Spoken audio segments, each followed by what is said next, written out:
Somos el grupo número 5 y hoy hablaremos sobre el tema de cortes en transformaciones lineales de R2. Para la comprensión del tema es importante analizar que el estudio de las transformaciones lineales ha tenido un avance durante muchos años.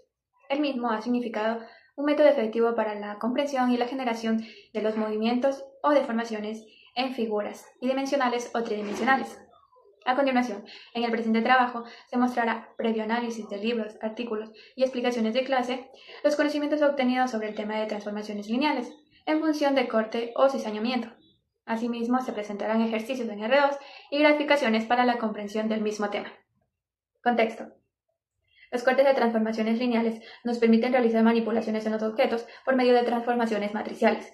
Es así que se puede modificar un paralelogramo estirando el mismo de forma uniforme y así permitiendo que el área y el volumen se mantengan, sin que pase lo mismo con las dimensiones de sus ángulos que obviamente variarían. En la parte inferior podemos analizar un poco cómo se realiza esta transformación lineal, generando así que los que están en eje X se mantengan constantes y los únicos que se muevan son los que están en eje Y.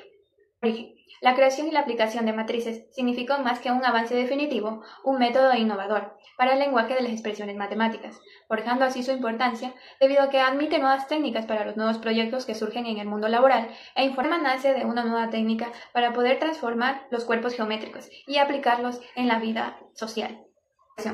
La motivación en nuestro estudio nos lleva a conocer cómo funcionan los cortes en la vida real. Sin duda se vuelve un tema interesante. Abrir nuestros ojos y ver la importancia de las propiedades matriciales en nuestra vida nos permite tener una profunda conciencia de su aplicación y de su importancia en el estudio y en la vida real. En la parte inferior podemos ver imágenes que son de gran importancia. Recordemos que el corte en las transformaciones lineales es una deformación del objeto y así permite la transformación de este robot que está en la imagen. En la parte inferior derecha podemos observar la imagen de este auto y claramente es un ejemplo de la vida real. Nos demuestra que con la graficación computacional existe la manipulación de las dimensiones en 2D, en 3D y así utiliza las transformaciones lineales en la vida real.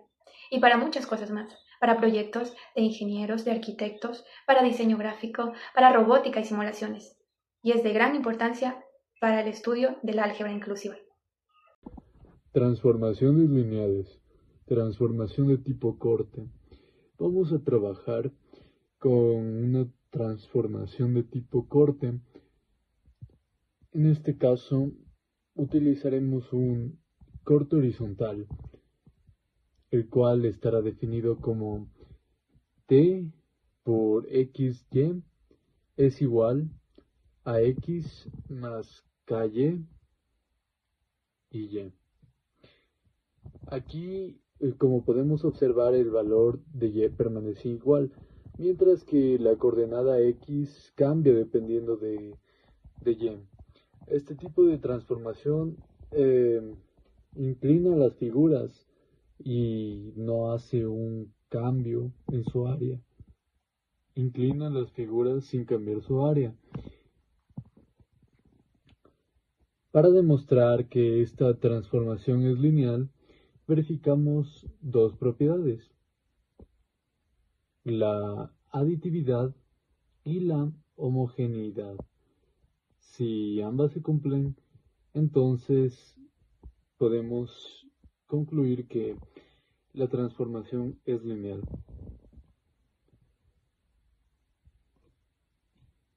Verificación de las propiedades.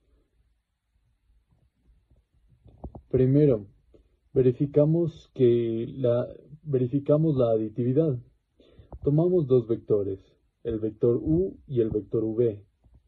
Aplicamos la transformación a su suma y comprobamos que es igual a la suma de las transformaciones individuales.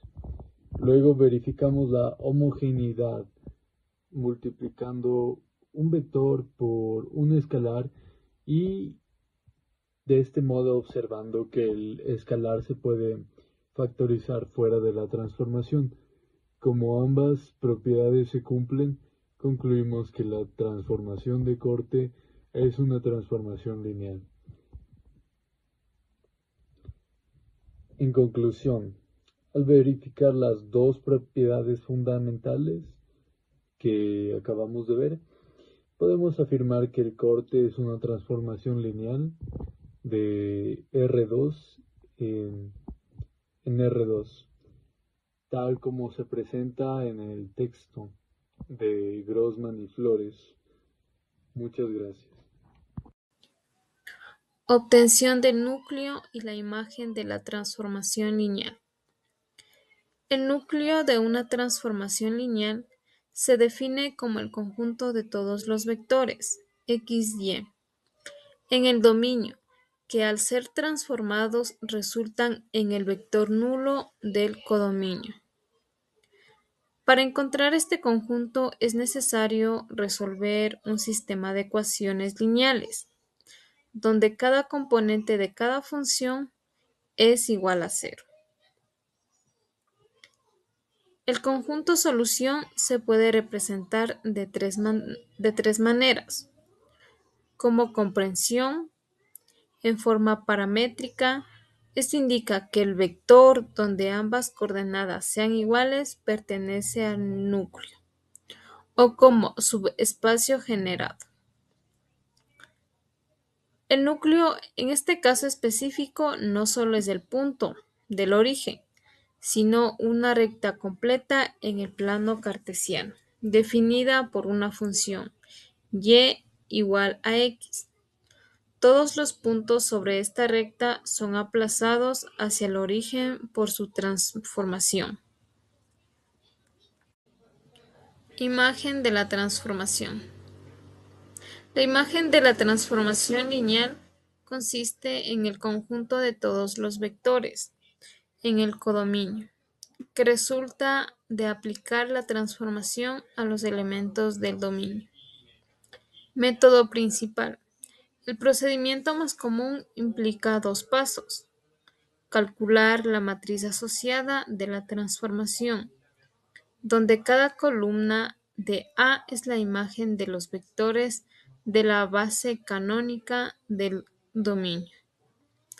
Hallar el espacio columna de dicha matriz. Esto se logra generalmente reduciendo la matriz A a su forma escalonada.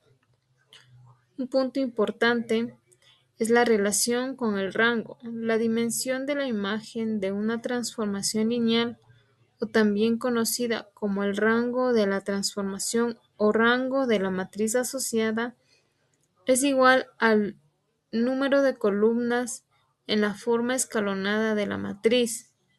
El teorema del rango o nulidad establece que la dimensión del dominio es igual a la suma de la dimensión de la imagen y la dimensión del núcleo de la transformación.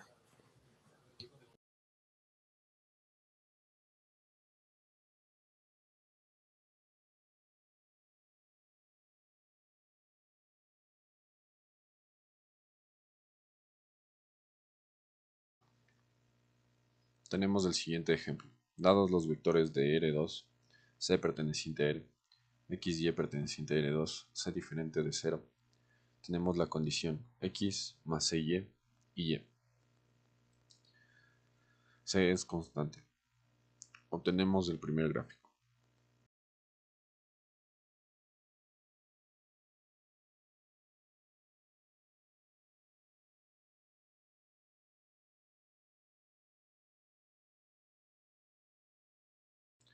Para que sea considerado transformación lineal, se deben cumplir dos condiciones.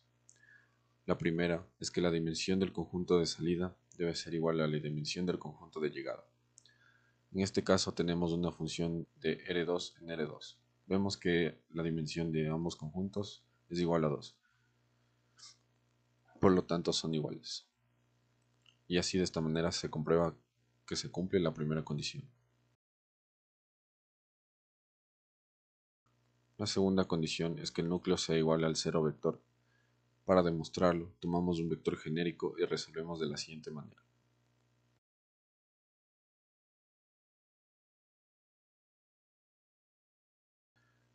Poniendo los valores en una matriz ampliada, vemos que nos dan los siguientes resultados. Y igual a 0. Y reemplazando y en la otra condición, tenemos que x más cy igual a 0 nos dará como resultado x igual a 0. Llegamos a la solución trivial.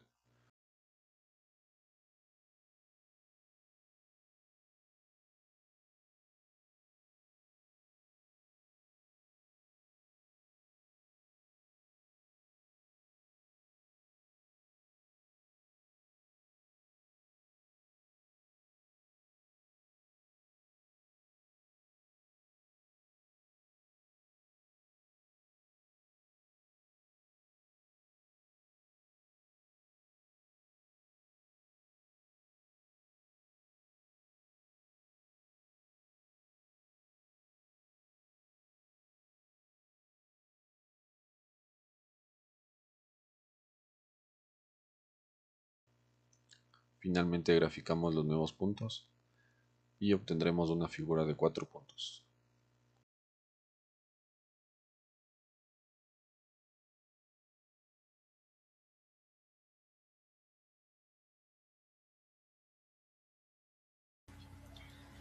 Aquí tenemos el ejemplo de la transformación con una figura de 5 puntos en R2, no polígono regular.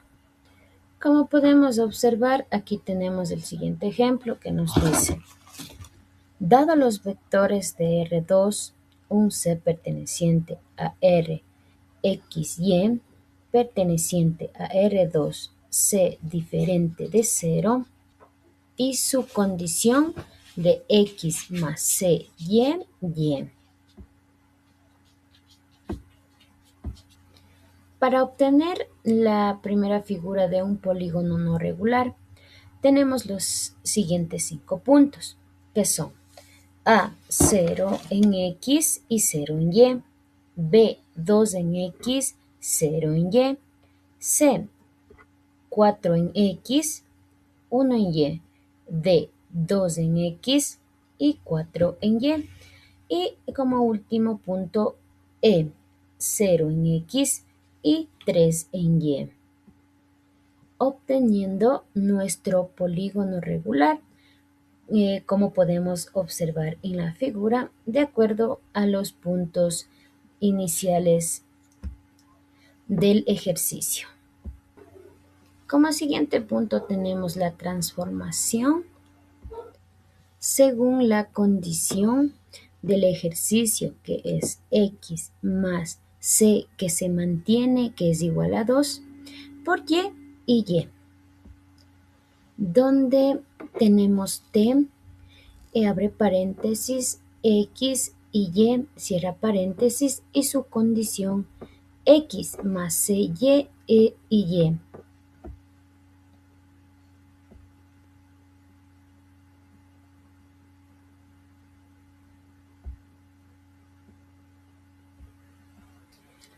Resolviendo el punto A, que tenemos 0 en X y 0 en Y, aplicamos la condición, como podemos observar, de T en X y Y, con su condición X más C, que es 2, que se mantiene, Y y Y. Resolviendo el punto A tenemos 0 en X y 0 en Y su condición sería 0, que es de X, más 2 de C por Y, que es 0, y la Y que se mantiene igual a 0. Obteniendo como resultado nos da 0 en X y 0 en Y. Y de la misma manera vamos resolviendo nuestros siguientes 4 puntos que tenemos. Una vez resuelto todos los 5 puntos según la condición dada donde C se mantiene y Y de la misma manera, obtenemos nuestros nuevos 5 puntos, que son: de A tenemos 0 en X y 0 en Y, de B tenemos 2 en X y 0 en Y, de C tenemos 6 en X y 1 en Y, D tenemos 10 en X y 4 en Y, y como último punto E tenemos 6 en X y 3 en Y. Una vez obtenidos los 5 puntos, pasamos a graficar en un plano cartesiano. Como podemos observar la siguiente figura, obteniendo un polígono no regular. Se dice que es un polígono no regular ya que ni sus lados y ni sus ángulos son iguales. Como podemos observar, nuestro polígono regular ya no es el mismo que el polígono original, observando un cambio en el eje X y en el eje Y. Y en el eje Y su valor se mantiene constante, y dándonos como resultado que la gráfica transformada tiene un desplazamiento más hacia la derecha, mientras que las coordenadas Y se mantienen, demostrándonos una vez más que el corte es en el eje Y, como podemos observar en la siguiente figura del resultado.